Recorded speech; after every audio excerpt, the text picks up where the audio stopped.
Hey, this is Ryan Clancy, Chief Strategist for No Labels, and here once again with my colleague, Holly Page. Holly, how you doing? I'm great, Ryan. How are you? Good. We're going to get a little bit in a moment into the subject of the No Labels Talks conversation this week. But before we do that, some eventful developments for No Labels allies on the campaign trail. Absolutely. I was so pleased to see Don Bacon win his primary challenge last night. I was really worried about that race, actually, and I think if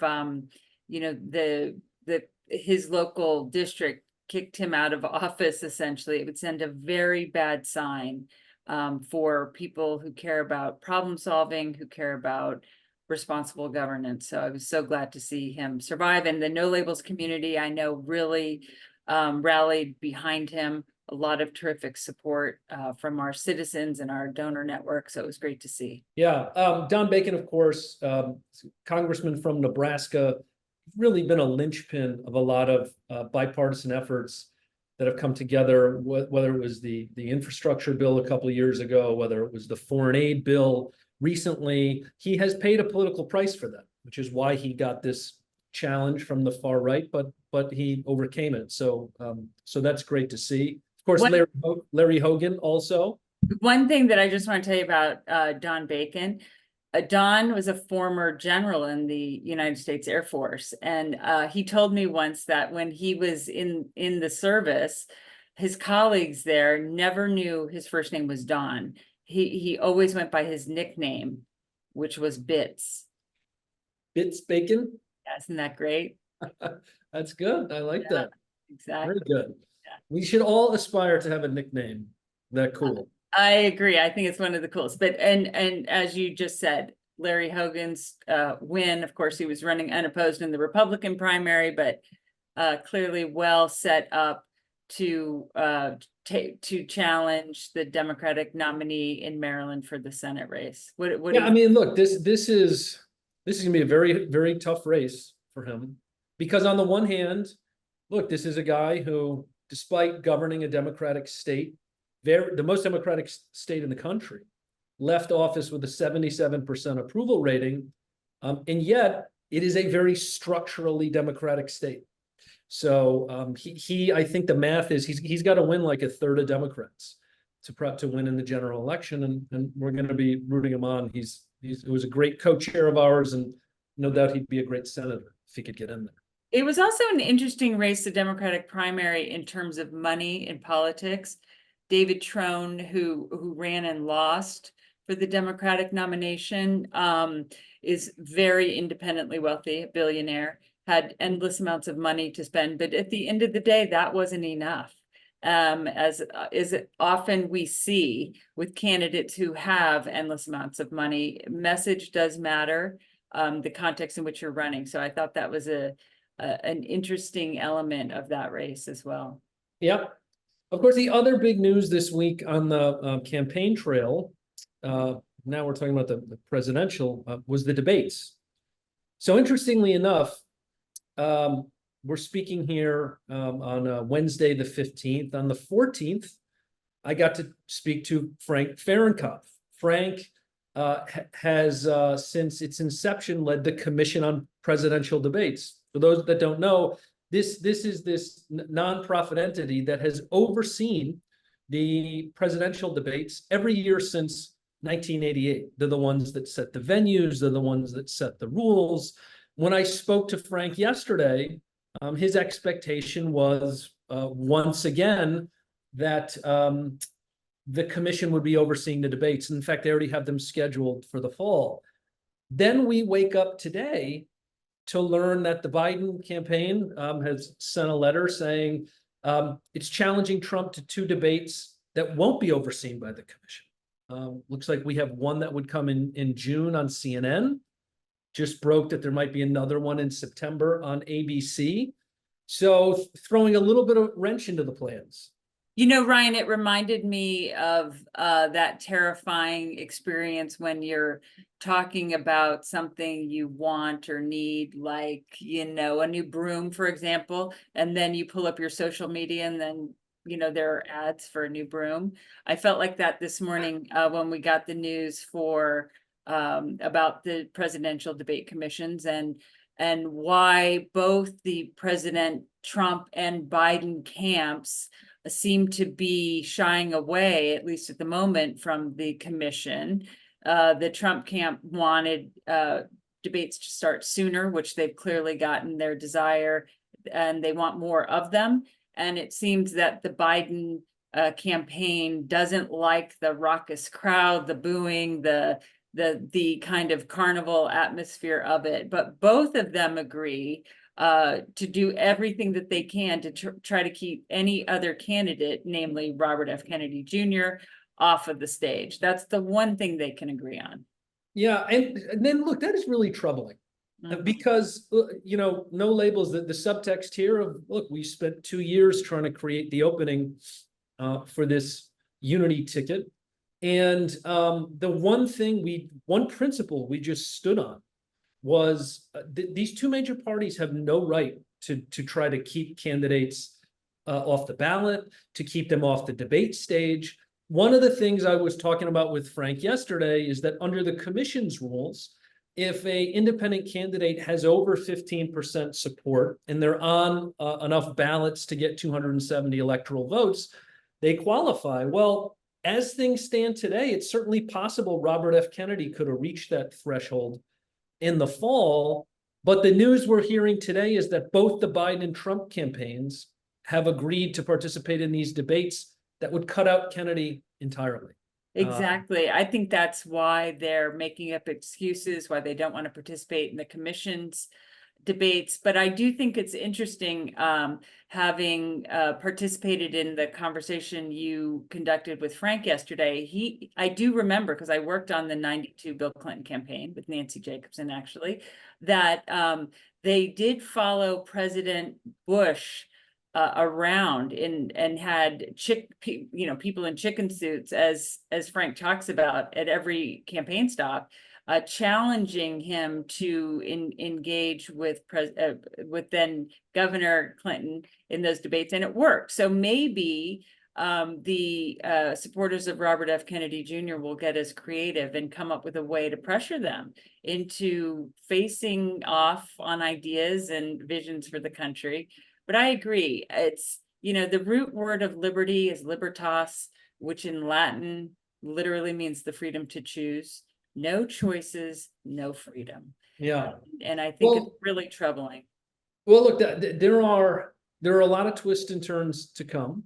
To your point, maybe the Kennedy campaign and others will create some momentum to get him on the stage. And maybe in the end, some of these debates will happen under the heading of the commission. No matter what happens, I do think it's worth people giving a listening to this recording, because look, Frank Fahrenkopf is somebody who, he was a former chairman of the Republican National Committee, has been in politics for 50, 60 years. He shares a lot of really fascinating insights, insider stories from past debates and how they came together, how they almost fell apart. So I encourage everybody to listen to this this version of No Labels Talks, which is called "We Don't Take Sides," which is kind of the mantra that Frank says guides the Commission on Presidential Debates. So everybody enjoy this week's episode of No Labels Talks.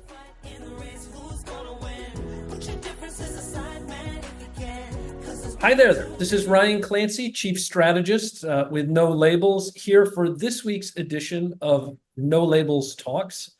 And with us, we have somebody behind the Commission for Presidential Debates, Frank Fahrenkopf. Frank, thanks so much for joining us. Happy to be with you, Ryan.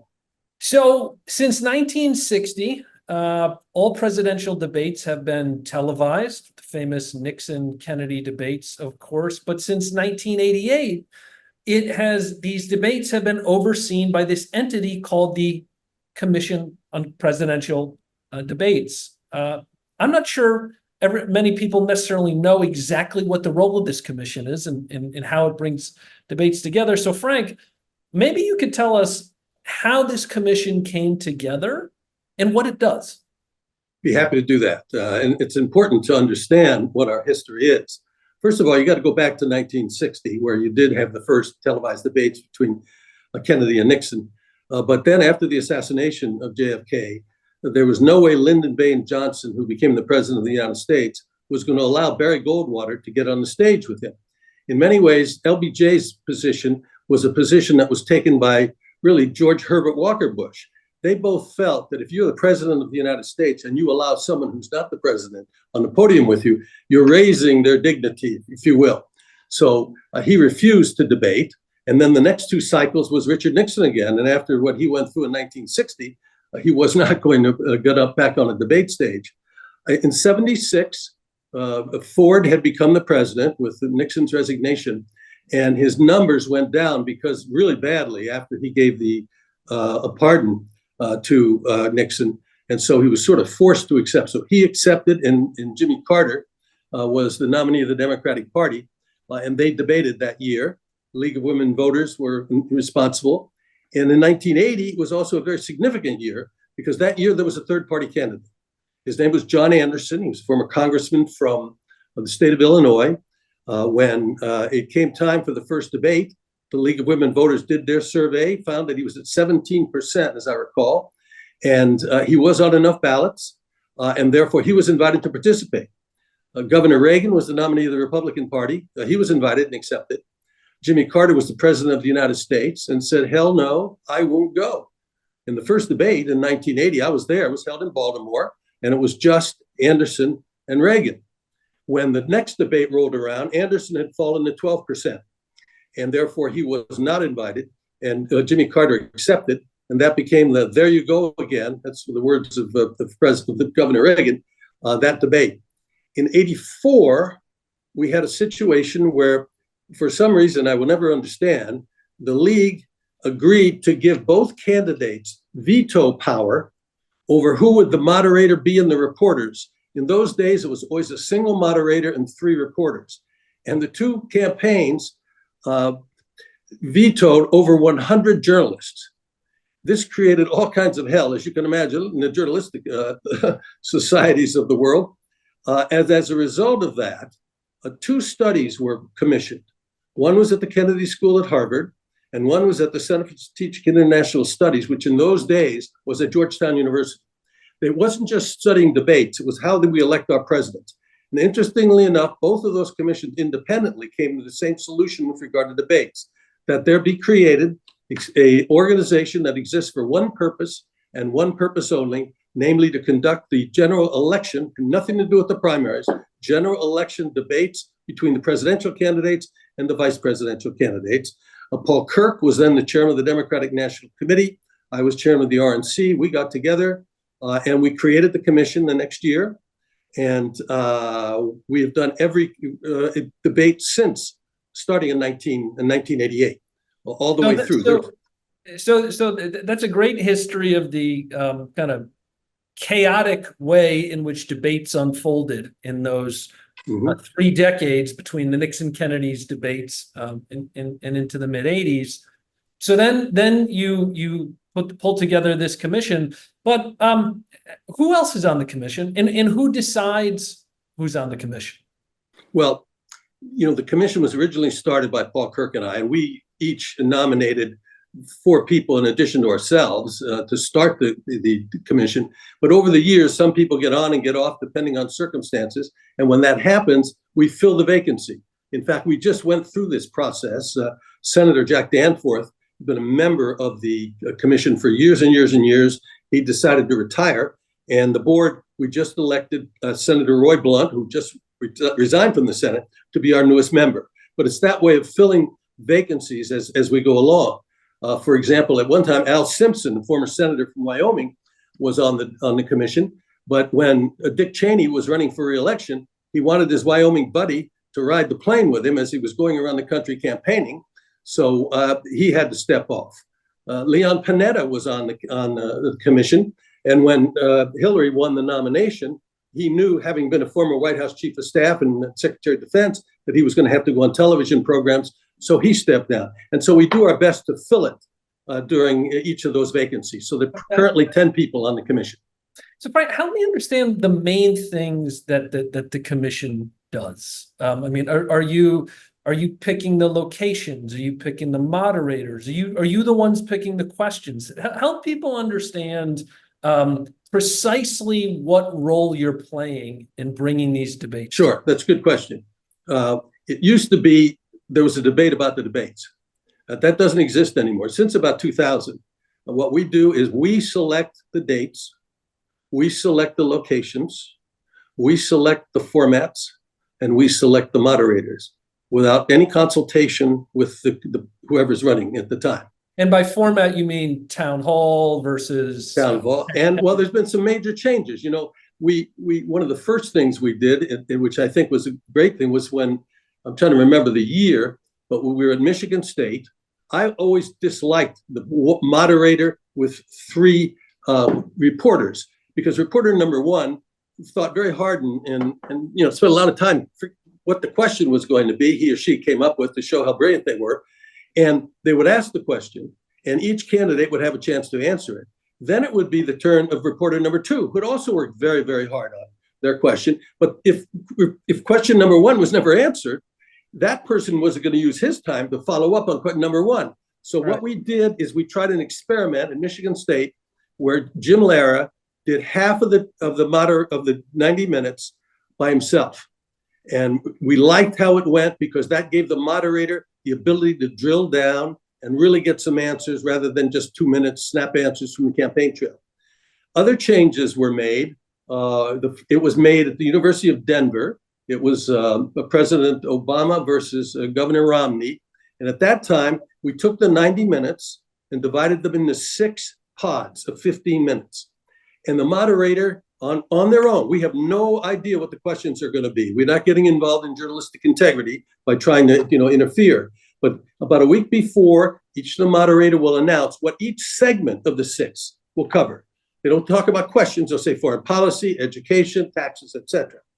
Then what happens, the moderator then chooses whatever it's going to be, and they start, and he asks the first question of one of the candidates in that particular piece of the pie. So, now the rule is, and the candidates agree, that for the first 2 minutes, candidate number A gets to make his position on that question clear without interruption from candidate B. Then it's candidate B's time to put his 2 minutes in, and without interruption from candidate A. And then for the rest of the 15-minute segment, the moderator can really drill down and get the answers. And that's where we got into some difficulty in the 2020 debates. Those rules, the 2-minute rules, were not followed. There were interruptions, many interruptions, if you remember. And so that is still where we go with the non-town hall meeting. The town hall meeting is different. Once you identify the moderators, yes, you're saying it's the moderators are the ones that determine all the questions. So the commission itself doesn't have any role in seeding questions. That's correct. And that applies except in the town hall meeting. Okay. When the people who are there, the voters who are there, they ask the questions, not the moderator. Moderator is really a traffic cop in choosing who's going to ask what question. Well, and how much of this is you setting the terms for how these debates are going to be? So this is the format. This is where they're going to unfold. And how much of this is you're refereeing between the respective campaigns? Well, I think the fact that we're still alive after being around from 1988 is that we do a pretty good job of walking down the middle. Now, I mean, sure, I was chairman of the Republican Party for President Reagan. Paul Kirk was, the chairman of the Democratic Party for years. But we said that when it came to anything we did with regard to the Commission on Presidential Debates, we shook hands and said, I will never wear an RNC hat. He would never wear a DNC hat. We would always wear USA hats. And I think we've done our best over all these years to try to walk down the middle. We don't take sides in any way.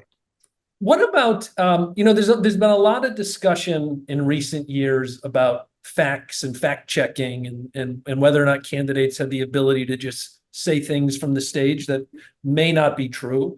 Is that something that the CPD sees as a role? Is it something? No, that's a great question. We meet with the moderators. We don't know what they're going to ask, but we say, this is a different role for you. You're a moderator. It's not like if you are on television and you're interviewing a candidate and you ask the candidate a question and they answer in a way that's different from what they said the week before. And you then would say, normally in an interview like that, well, wait a minute, Senator, you've changed your position. That's not the job of a moderator. A moderator is a facilitator. And the moderator is not to be a fact checker. If a candidate says something that's inconsistent with his prior position, this is a debate. The other candidate should be saying, wait a minute, you're changed. That's what we try to get going. And more as we move the rules around a little bit, we get a little bit more interplay. And that's what we want, as much interplay as we can, so long as the 2-minute rules and so forth are protected. But that's the way it's handled. So you took great pains to say at the top you have nothing to do with these train wrecks known as primary debates. So I appreciate you making sure you have no ownership of that.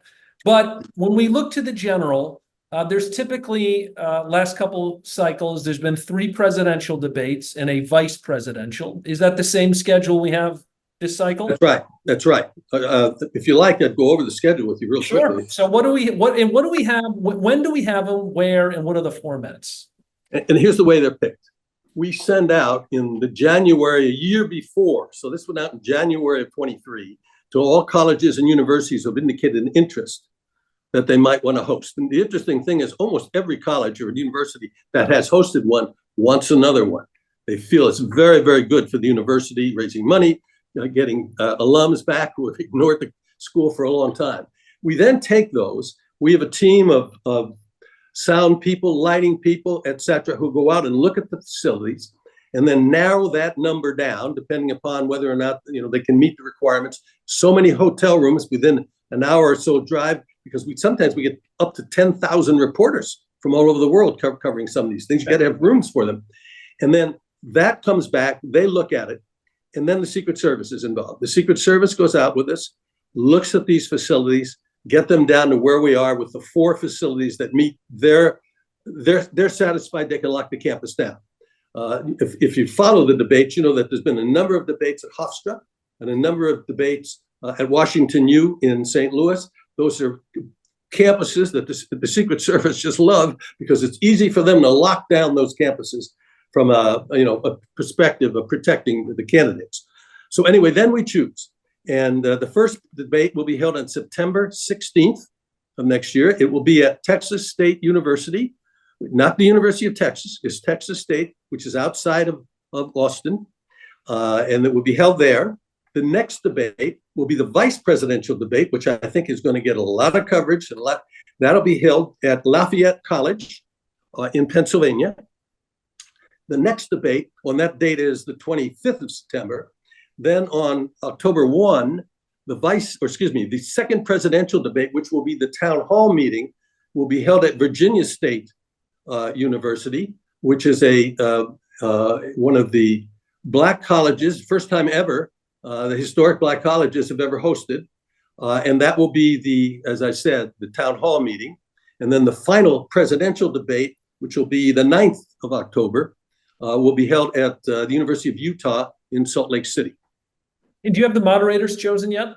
No, we wouldn't choose them. And we'll get maybe 3 or 4 weeks out from the debates. What's happened really recently, which is interesting, Ryan, in most cases, if they are on television regularly, I mean, Bob Schieffer, Chris Wallace, others have taken themselves off the air for a week before the debate. So they're not getting themselves in a situation where they're not doing something with a candidate and so forth. So then we'll announce who they are and what debates they're going to handle. Interesting. Well, there has been some intrigue this year. Oh, you think so? What makes you think that?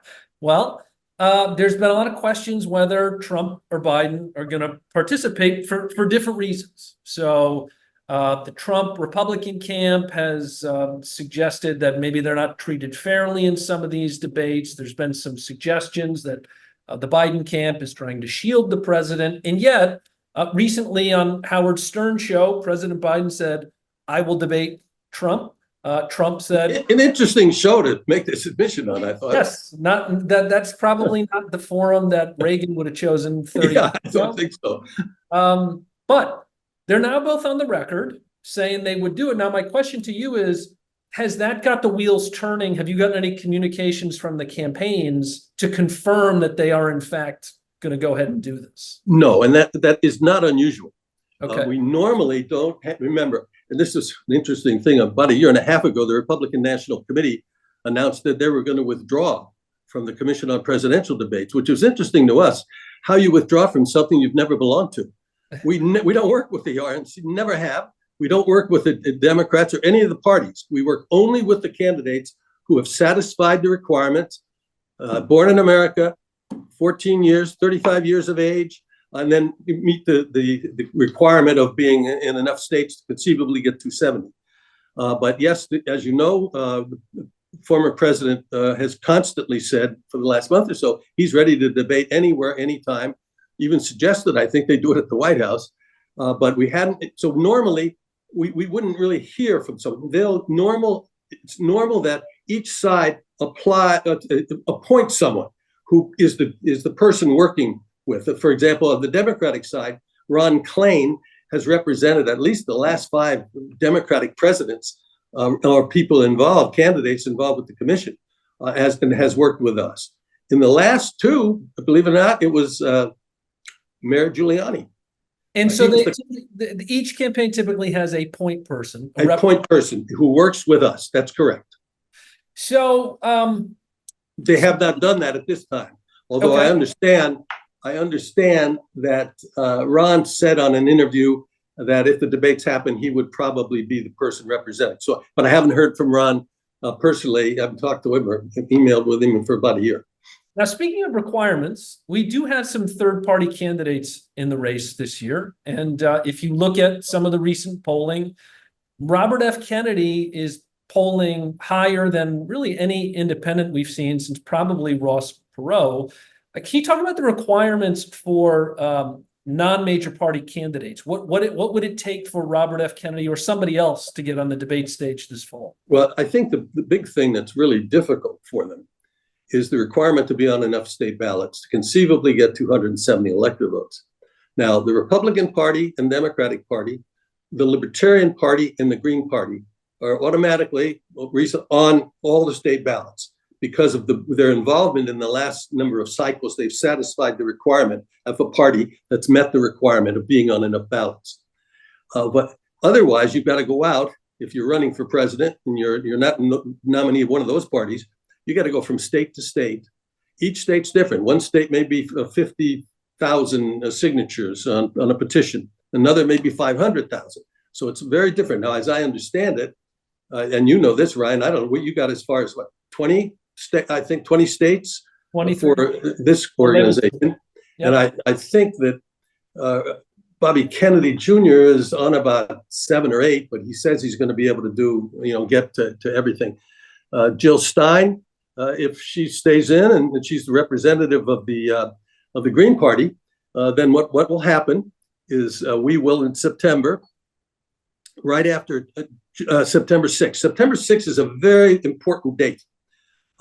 Some of the statements that we've gotten from some of the candidates are, why aren't you doing more debates prior to that date? Why don't you do it earlier? Well, of course, the problem is in August, you've got the Democratic National Convention, the ending of the Olympics. You've got Jewish holidays. You've got football every Thursday night, and so we work the calendar as best we can, see where we're going to be able to put a debate and get the most. But on 6th is the final date when a number of states determine who's going to be on their ballot presidentially. So we couldn't do a debate, let's say in earlier September or in August, when there's a chance, who knows, the Libertarians may name somebody, may nominate somebody, and that person, if they get the 15% rule, well, that they could be possibly qualified. So the 15% rule, this is historically, it's a candidate needs to be polling above 15%. But what poll? Do you go off like the Real Clear polling national average? We've worked for years with the Gallup organization. Okay. And they help us choose the 5 they're not involved as players. They're not one of the polls, but they help us choose what they feel and what we feel are the best polls, the most accurate polls historically. And they come up with 5 polls. And it's those 5 polls that we average before each of the debates. Now, if there's a candidate who makes it on 15 for the first debate, their vice president automatically gets on for the next debate, which is the vice presidential debate. But then when you get to the second presidential debate, they've still got to be at that 15 rule. As remember, I told you that John Anderson made it to the first one in 1980 at 17, but he fell below the 15% rule later on in the election cycle. So if we go back to when this commission started, and of course, every year we have had presidential debates since then under the aegis of the commission. But you had mentioned before we got on the call here that there have been some years where it was also like this year, a little touch and go, whether they would actually happen. Right. When did that happen and why? Well, there's no way you can force anyone to debate. As we saw really with Lyndon Johnson, and we saw with Nixon, and we saw with Jimmy Carter in the first debate in 1980. At one time, George Herbert Walker Bush was not responding to his campaign as to when they were going to join and whether or not they were going to appeal. And it took Bill Clinton supporters dressed in chicken costumes, bright yellow chicken costumes. Everywhere the president went, there they were saying, "You're chicken to debate." So it's public pressure that forces someone. Also, George W. Bush. I met with some of his people who told me that they have decided they were going to do 3 debates. They were going to do one with the commission, one on Meet the Press. Tim was going to handle that one, and one with Larry King on CNN. And I said, "You really think the other networks are going to cover something on NBC?" And they said, "Yeah, well, it's a presidential thing." Well, a week later, after about 3,000 editorials from conservative and liberal papers around the country, they came back and did it. So, it's just a question of the candidates and whether or not they're going to do it. And remember what we had 4 years ago when we were in the middle of the pandemic, and the president Trump got the disease. We had a decision to make, and so we decided that we weren't doing it in person because we were actually also having trouble. There was going to be a town hall meeting in Miami, going out trying to find people who wanted to sit on the stage with the candidates at the time, with masks and everything else. And you may recall that there was a problem with the President Bush's people and family wouldn't wear masks during the first debate. They took them off and wouldn't accept it. So that we decided that what we were going to do is do that online. And the president said, "No, I won't do it." And then we didn't do it. They both went off then and did interview shows or trade shows. So that's why we only had 2 presidential debates 4 years ago. Now, this leads me to a question from one of our listeners, Bart Antonides from Indiana. And this gets to a question of the standards you are or are not able to set as it relates to the way the candidates conduct themselves. And Bart's question was, during the October 2016 debate, Donald Trump sort of famously or infamously, depending on your point of view, during that town hall debate, some people thought he was kind of stalking Hillary Clinton around the stage a little bit. Are there any standards that you set forth in advance of these debates where that dictates, say, in a town hall debate, what spaces a candidate is allowed to stand? Yeah, it's something that we work on. In fact, it wasn't only, and I'll tell you, I was there. I didn't think he was bothering her, but everyone takes their own view. But remember, Al Gore walked across the stage when George W. Bush was answering questions at a town hall meeting, just sort of walked up and stood in front of him.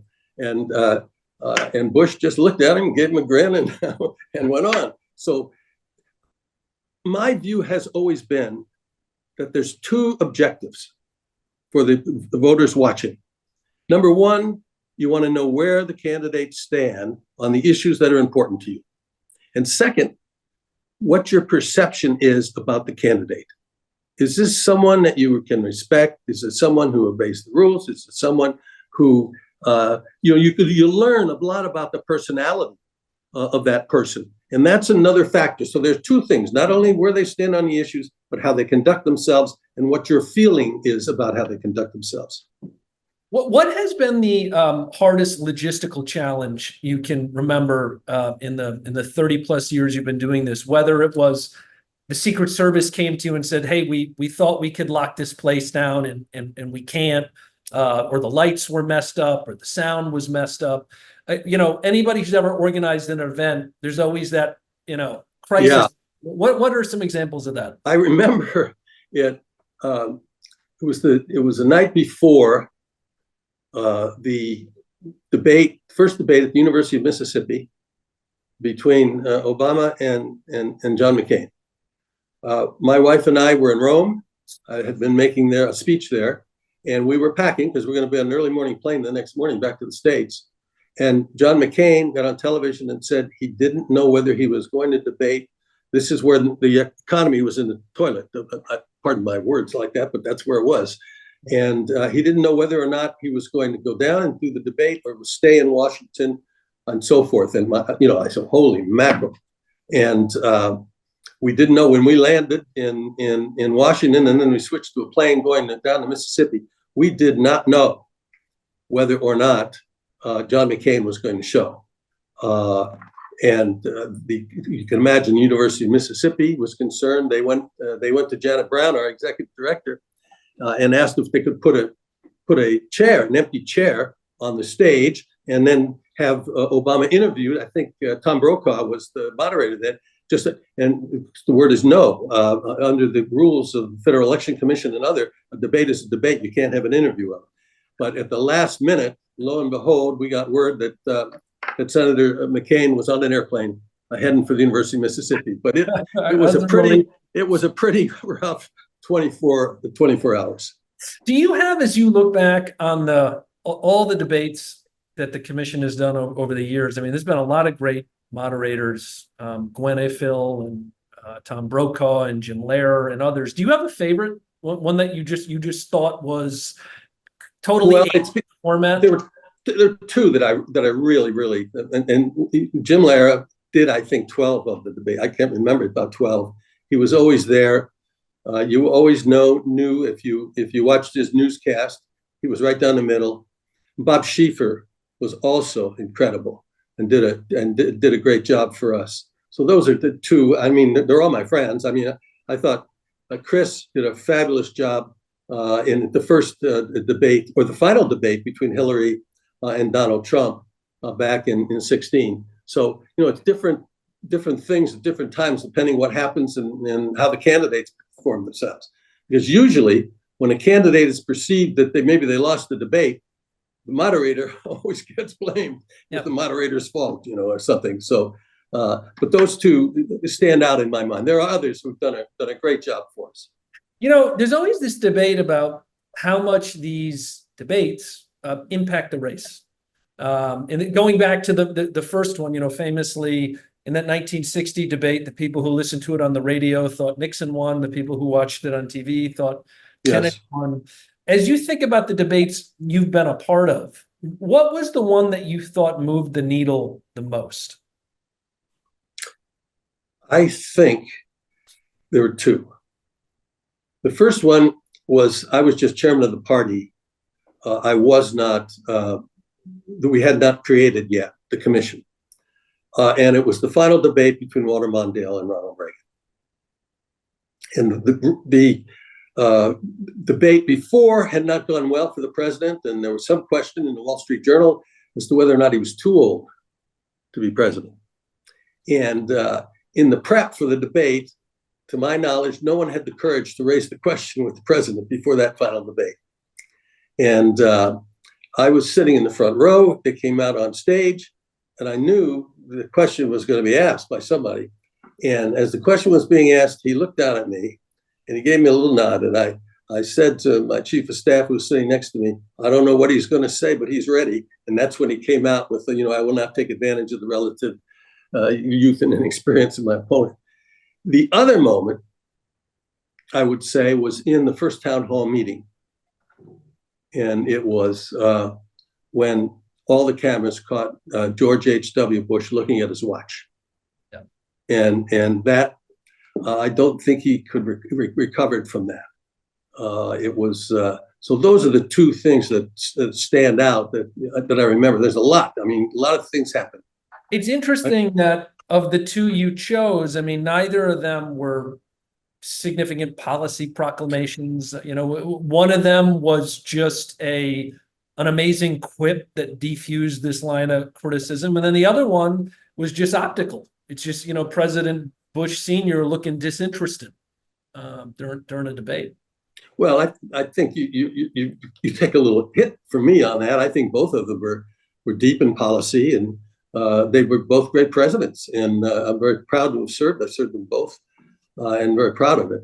But you know, if you're right. There are different personalities from different. Now, I remember the first debate it was in Boston between Bush and Gore, and Gore had some woman come in as a special, put rouge on him. I remember Paul Kirk was sitting next to me, and Al's face was red or something from the rouge or whatever it was that was put on him. And so, you know, strange things happen. And I will tell you, and I've told this before, so it's no secret, about a week after the last election, presidential election, I talked to Rudy Giuliani, who was the contact person, and who I've always had tremendous respect.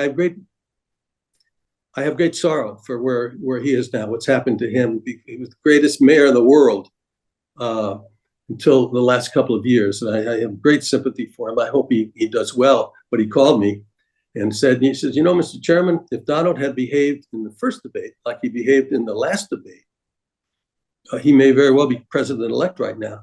And I said, well, you know, we don't know that, Rudy, but you may be right. But I was told you are one of the people who told him not to follow the rules. And he said, yeah. So there are strange things that happen in these debates that you can't count on.